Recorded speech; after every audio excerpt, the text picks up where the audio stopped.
You know how sometimes you don't realize how tired you are until your body just taps out? That's kind of where this episode comes from. Lately, I've been thinking a lot about boundaries and not the big, dramatic, like line in the sand kind, but the quiet, everyday ones.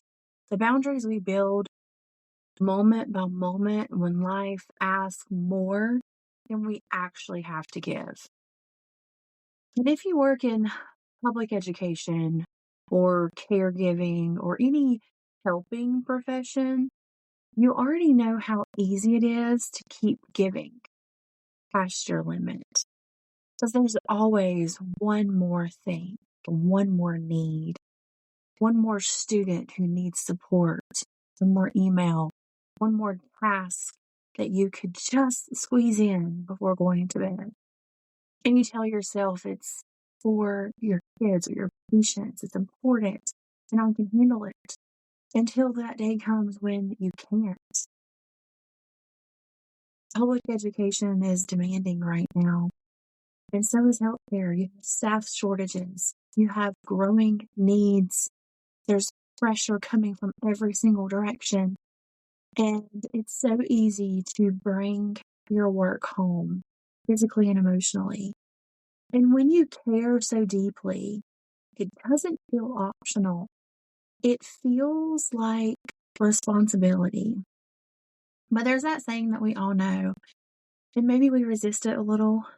You can't pour from an empty cup.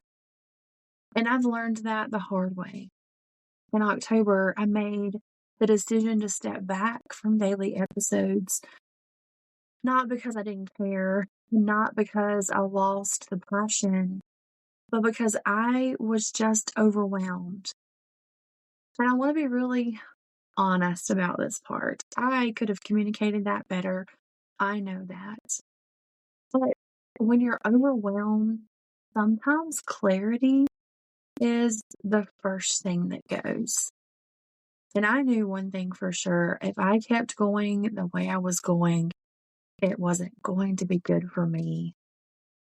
And so instead of showing up half-hearted, depleted, and exhausted, I chose to step back.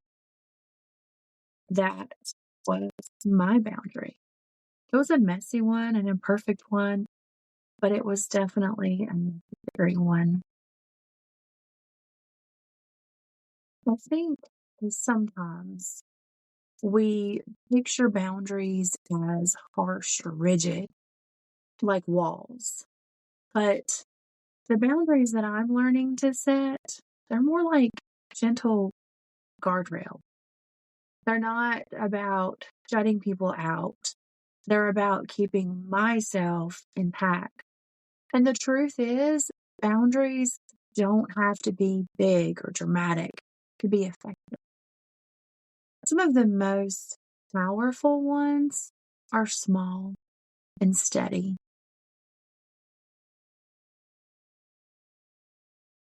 For me, boundaries have started to show up in quiet, practical ways. Not perfectly, not necessarily consistently, but intentionally. Here are a few that have made a real difference in my life. I've been listening to my body before it screams. In December, when my stress felt like it was living in my shoulders and my neck, I did something simple. I booked a massage, not as a luxury, not even as a reward, but as maintenance. That was me saying, I don't need to wait until I'm falling apart to take care of myself. Sometimes a boundary is choosing to rest before burning out. I've also been making my self-care non-negotiable. I used to think that self-care had to be elaborate accounts, like Saturday nights and going all out and doing everything. But now I just keep it simple. My skincare is a daily ritual. I drink water first thing in the morning, and I'm journaling every day. even if it's messy or short. Like, these are the boundaries that say, I deserve care even on ordinary days, not just on the weekend, not just when everything else is done. I've also been moving my body without punishing it. Exercise used to feel like another obligation. So I reframed it, making time to move in ways that feel supportive, stepping, even stepping on my vibration plate in the evenings after I've exercised. I let the movement be about circulation and stress and relief and then grounding. And this boundary sounds like I don't have to earn rest. I don't have to punish my body to feel productive. I've been creating space to process instead of holding it all in. My journaling has become a quiet boundary between me and the emotional overload. It's where I unload what I don't need to carry into the next day. Sometimes it's reflective. Sometimes it's just a brain dump. And sometimes it's just one sentence. But it's a signal to myself that says I don't have to hold everything inside. Here's what I'm learning slowly and steadily. Boundaries aren't usually one big decision. They're built in dozens of small, little, small ones. Choosing to rest instead of pushing, choosing to say not today, choosing to step back instead of burning it, choosing to care for yourself without guilt. And yes, sometimes that means disappointing people. Sometimes it means changing plans, canceling. Sometimes it means doing less than you hoped you would. But it also means showing up more fully when you are present.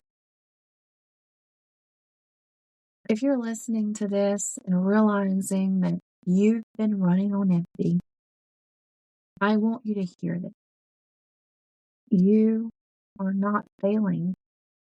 You are responding to a system that asks for too much. And setting boundaries doesn't mean that you care less. It means you're learning how to care longer. Before we wrap up, I want to invite you into a small moment. Take a breath in and let it go slowly. Ask yourself, without judgment and gently, what is one small boundary I could set this week that would support me? Not overhaul your life, not fix everything, just one steady choice. And let that be enough. Thank you for spending this moment with me, for sitting, reflecting, and being honest with yourself. Remember, you don't have to do everything. You don't have to do it all at once. You just have to keep choosing yourself in small, steady ways. Until next time, take what you need, leave the rest, and meet yourself where you are.